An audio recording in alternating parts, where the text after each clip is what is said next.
नमस्कार दोस्तों, मैं ज्वाला कमलापुरी। अभी हम विश्रामपुर विधानसभा में आए हुए हैं न्यूज कवरेज, विधानसभा कवरेज को लेने के लिए।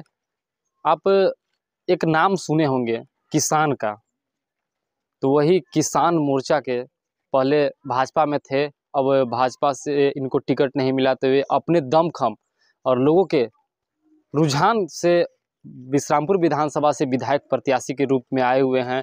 पुष्परंजन जी इनका नाम है। चलिए इनसे मतलब क्या लग रहा है, कैसा माहौल चल रहा है। पहले तो जय श्री राम, नमस्ते ज्वाला जी कि आप आए हैं हमारा इस प्रचार अभियान को देखने। चलिए ठीक है, अच्छा लग रहा है। कैसा लोगों से मिल रहे हैं, लोगों का कैसा रुझान आ रहा है। लोगों से मिल रहे हैं, कैसा रुझान आ रहा है। लोगों से आप उस गांव में खड़े हैं जो हमारे गांव से लगभग 5 किलोमीटर या 6 किलोमीटर की दूरी पर है, यह सिमरहत गांव। और इन गांव से हमारा रुझान हम देखने नहीं आए हैं, सिर्फ हम इनका प्रसाद ग्रहण करने आए थे। आग्रह था कि प्रसाद खाने आइएगा, रात में ही आना था, नहीं आ पाए थे, इसके चलते सुबह प्रसाद ग्रहण करने आए हैं।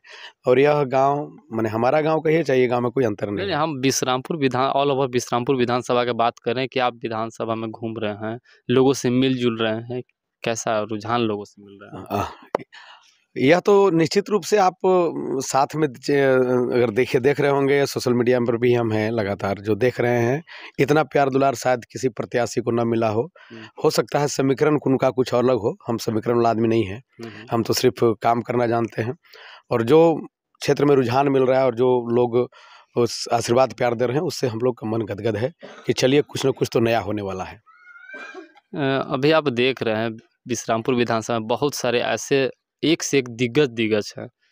आपके पास गाड़ी का काफिला नहीं है और लोगों के पास गाड़ी का काफिला है, पैसा वाला पार्टी है। आप किसान हैं, किसान खेती करते हैं, कैसे लड़ेंगे। लड़ाई लड़ने के लिए कहाँ, अरे भैया हम लोग बिरसा मुंडा के वंशज हैं, हम लोग नीलांबर पीताम्बर के वंशज हैं, हम लोग कहाँ सिंधु कान्हू के वंशज हैं, हम लोग तिलका मांझी के वंशज हैं। कहाँ आप काफिला के फेरा पड़ गए। ये काफिला आया कै दिन से, ये काफिला आया कै दिन से। यह विसंगति आ गई है। कुछ लोग ऐसे लोग हो गए हैं जो सिर्फ और सिर्फ एक ऐसा माहौल बना देना चाहते हैं ताकि दोबारा कोई भी गरीब और मजदूर के घर का कोई बेटा नेता न बन पाए, आगे न चल पाए। इसलिए एक व्यवस्था ऐसी बना दी गई है कि अगर इस गांव का कोई नौजवान अगर अच्छा नेतृत्व करने वाला हो तो वो नहीं लड़ने का हिम्मत करेगा। उनका मनोबल इतना तोड़ दिया गया है कि आपके पास संसाधन नहीं है, आपके पास व्यवस्था नहीं है तो आप चुनाव नहीं लड़ सकते हैं। उसको करारा जवाब पुष्परंजन दे रहा है, पुष्परंजन दे रहा है,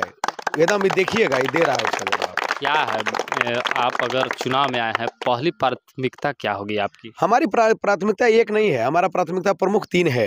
एक तो पहले हॉस्पिटल में दवाई, क्योंकि मजदूर और किसान का बच्चा कोई प्राइवेट हॉस्पिटल में जाकर के इलाज कराने में अक्षम होते हैं, तो सरकारी स्कूल जो हॉस्पिटल है वहाँ हॉस्पिटल में अच्छे डॉक्टर हो और दवा का व्यवस्था हो जाए। तो पहला है दवाई, दूसरा है पढ़ाई।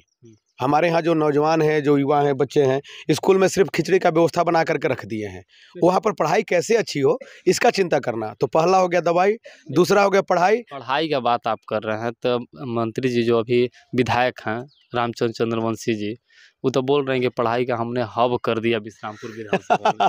नहीं देखिए, वो हब आप देखिए, हमारा इस विषय पर आप लोग बोलते हैं, हम जो भी पत्रकार या जो भी पत्रकार भाई हमसे पूछते हैं तो बड़ा हम शौक लग जाता है। जैसे हम इस गांव में हैं, वो कहते हैं कि हमने इस विश्रामपुर विधानसभा में मेडिकल कॉलेज खोल दिया। हाँ ठीक है भैया, मेडिकल कॉलेज खोल दिया, लेकिन विश्रामपुर विधानसभा में कितना डॉक्टर बनाए, कितना मजदूर और किसान का बेटा डॉक्टर बना, इसका जवाब देना चाहिए। विकास आपने मेडिकल कॉलेज खोला तो हर एक साल जो 100 डॉक्टर निकल रहे हैं, तो विश्रामपुर में तो क्या कहते हैं, डॉक्टर की कमी नहीं होनी चाहिए। फिर आज भी कई ब्लॉक मुख्यालय में डॉक्टर एक भी नहीं है। तो हम तो ये पूछेंगे कि भैया आपने कैसा मेडिकल कॉलेज बनाया, जहां से आप तो कह रहे हैं कि मैंने मेडिकल कॉलेज खोल दिया, लेकिन उससे यहाँ के लोगों को क्या मिला। यहाँ का अगर बच्चा, अगर इनका मजदूर और गरीब है, जितने लोग खड़े हैं, इनसे पूछ लीजिए कि इनका बेटा का कोई डॉक्टर बन गया होगा इस गांव का, इस प्रखंड का। अरे छोड़िए, हम तो बोल रहे हैं कि पूरे ही विधानसभा में अगर एक डॉक्टर अगर बना दिए हों तो बता दें कि चंद्रवंशी कॉलेज से हमने पढ़ करके या मजदूर और किसान के बेटा को हमने डॉक्टर बना दिया। वो तो बोलते हैं ना कि ये तो सरकार की अनुपलब्धि है, मतलब इस सरकार की नाकामी है, इस वजह से हम यहाँ पर डॉक्टर नहीं दे पा रहे हैं। काश अगर हमारी भाजपा की सरकार रहती राज्य में तो हम डॉक्टर देते थे। हाँ, चंद्रवंशी काका बिल्कुल ठीक कर रहे हैं, लेकिन ये 5 साल से भाजपा की सरकार नहीं है। 5 साल पहले ही मंत्री थे स्वास्थ्य विभाग के, और 5 साल पहले भी डॉक्टर नहीं था। आज वो बोल रहे हैं कि डॉक्टर नहीं है, तो यह सीधे हेमंत सोरेन को मत भी आरोपी बनाए। आपके यहाँ नहीं, आप मंत्री थे, 5 साल मंत्री थे, 10 करोड़ का अगर हॉस्पिटल आप बनवा सकते हैं तो 10 करोड़ के जगह पर आप 2 रूम या 3 रूम वाले हॉस्पिटल भी बना सकते थे। लेकिन आपने 10 करोड़ इसलिए किया ताकि आपके बगल में रहने वाला जो ठेकेदार है वो कमा सके और आपको मोटा कमीशन मिल सके। अगर आपको गरीब की चिंता होती तो हॉस्पिटल से पहले आप वहाँ पर डॉक्टर की पोस्टिंग कर दिए होते। जैसे हम बढ़िया प्रखंड की बात करें, बढ़िया प्रखंड बना और बहुत दिनों तक 10 वर्षों तक लगभग वो पंचायत भवन में ब्लॉक चला। 10 वर्षों तक पंचायत भवन में चला। अगर पंचायत भवन में वो ब्लॉक चल सकता है तो क्या एक सरकार का कई गो ऐसा बिल्डिंग है जिसमें डॉक्टर बैठ सकते थे? लेकिन आपने एक डॉक्टर नहीं बैठाया 5 साल में, आपने सिर्फ भवन बनवाया, बिल्डिंग बनवाया। और वो किस लिए? तो ठेकेदार को खुश करने के लिए, और उसमें मोटा कमीशन आप तहसीलने के लिए बनवाए हैं। उसे कि विकास का कोई लेना देना नहीं है। और सरकार है नहीं है, आप 5 साल पहले मंत्री थे, आप बताइए ना कि आपने डॉक्टर क्यों नहीं दिया? जय श्री राम, जय श्री राम। क्या और तीसरी आपकी प्राथमिकता? हाँ, कमाई।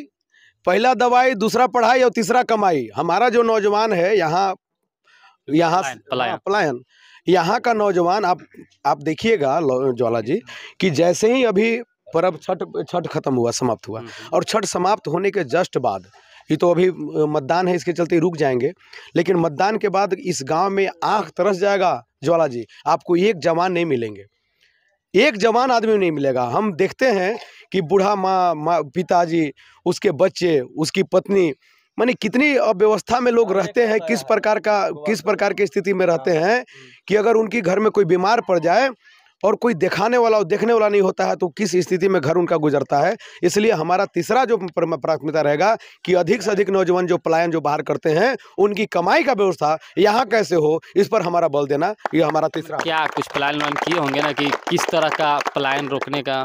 यह सारा काम मोदी जी करके रखे हैं। इन नकारा जो मंत्री विधायक जो है, मोदी जी के सेना में सबसे खराब विधायक अगर कोई है, जिसके 3rd क्लास का विधायक जिसको कहते हैं, 3rd क्लास का, इसको तो नंबर भी नहीं दिया जा सकता। तो आप नकारा बोल रहे हैं और प्रधानमंत्री मोदी जी इन्हीं को टिकट दिए, तो फिर आप नकारा कैसे बोल सकते हैं? मोदी जी को जानकारी जो देने वाले इनके चंगू मंगू जो है ना यहाँ बैठे हुए, उन मोदी जी को सही जानकारी नहीं है।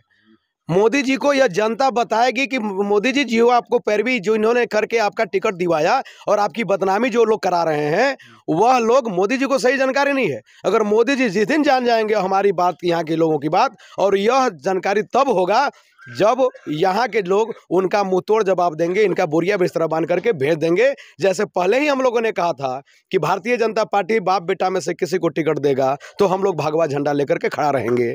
हमने उस दिन तक इंतजार किया जिस दिन इनका नॉमिनेशन का क्या कहते हैं उसको, जिस दिन भारतीय जनता पार्टी का घोषणा हुआ, उनके 1 घंटा बाद हमने नॉमिनेशन फॉर्म खरीदा। हम तो चुनाव लड़ने की तैयारी में भी नहीं थे। हमने तो कहा कि आप टिकट दोगे तो हम फिर हम चुनाव लड़ेंगे।